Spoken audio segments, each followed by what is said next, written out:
ঠিক আছে, হাতদি ভিডিঅ' কৰি আছোঁ এতিয়া।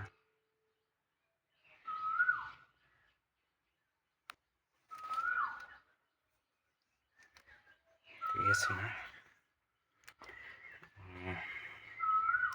নিৰ্দেশনা কি? নিৰ্দেশনাৰ নীতিসমূহ আলোচনা কৰা। নিৰ্দেশনা হ'ল কোনো ব্যক্তিক বা গোটক কিবা কৰ্ম সম্পাদন কৰিবলৈ দিয়া নিৰ্দিষ্ট আদেশ, উপদেশ বা পথ প্ৰদৰ্শন।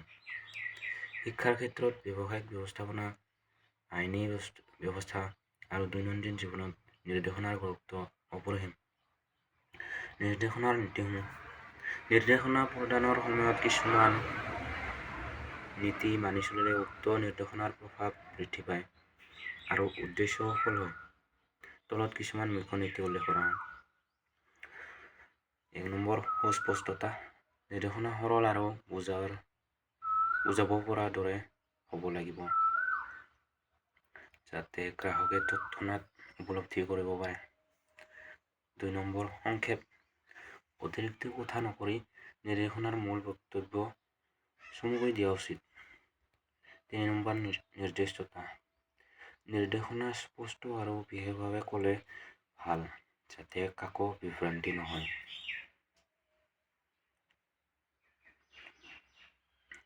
4 নম্বৰ, উপযুক্ত ভাষা। গ্ৰাহকৰ জ্ঞানসীমা আৰু ভাষাগত দক্ষতা অনুসৰি নিৰ্দেশনা দিয়া উচিত। 5 নম্বৰ, ধাৰাবাহিকতা। একেখন কামৰ ক্ষেত্ৰত আগতে দিয়া নিৰ্দেশনাৰ লগত মিল থকা নতুন নিৰ্দেশনা দিয়া উচিত। 6 নম্বৰ, অনুকৰণযোগ্যতা। নিৰ্দেশনা গাড়ী আহি থাকে। নিৰ্দেশনা বাস্তৱায়নযোগ্য হ'ব লাগিব, যাতে গ্ৰাহকে সঠিকভাৱে পালন কৰিব পাৰে। 7 নম্বৰ, উদ্দেশ্য সিদ্ধি। নিৰ্দেশনাই কোনো লক্ষ্য সাধনৰ বাবে সহায়ক হ'ব লাগিব। 8 নম্বৰ, আন্তঃব্যৱহাৰিকতা। গ্ৰাহকে যদি নিৰ্দেশনাৰ বিষয়ে প্ৰশ্ন কৰে, তেতিয়া তাৰ সন্তোষজনক উত্তৰ দিয়াৰ ব্যৱস্থা থাকিব লাগিব। 9 নম্বৰ, প্ৰতিক্ৰিয়া লাভ।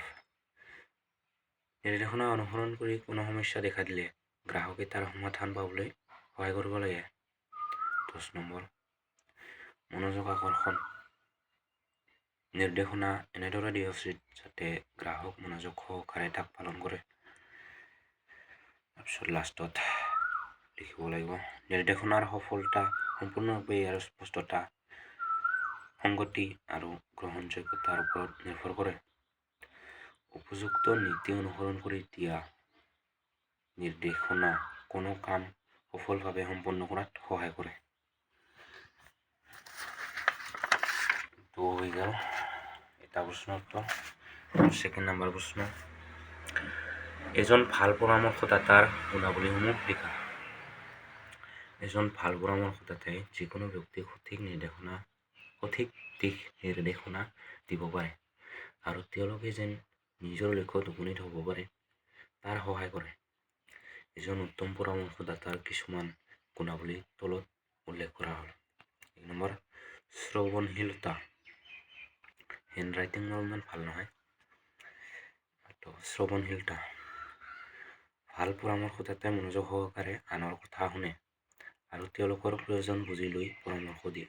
2 নম্বৰ, সহানুভূতি। পৰামৰ্শদাতাই আনৰ অনুভূতি আৰু সমস্যাসমূহ বুজিবলৈ সক্ষম হ'ব লাগে। 3 নম্বৰ, অভিজ্ঞতা। যথাযথ পৰামৰ্শ দিবৰ বাবে তেওঁলোকৰ জ্ঞান আৰু অভিজ্ঞতা থাকিব লাগিব। 4 নম্বৰ, সততা। সত্যবাদী আৰু স্পষ্টভাষী হওক যাতে ব্যক্তিগৰাকীয়ে বাস্তৱ তথ্য পাই সিদ্ধান্ত ল'ব পাৰে। 5 নম্বৰ, আত্মবিশ্বাস। পৰামৰ্শদাতাৰ উচিত আত্মবিশ্বাসী হওক যাতে তেওঁলোকৰ দিশ নিৰ্দেশনাক বিশ্বাস কৰিব পাৰি। 6 নম্বৰ, যোগাযোগ কৌশল। স্পষ্টভাৱে আৰু বুজাব পৰা ধৰণে কথা ক'বলৈ সক্ষম হ'ব লাগিব। 7 নম্বৰ, ধৈৰ্য।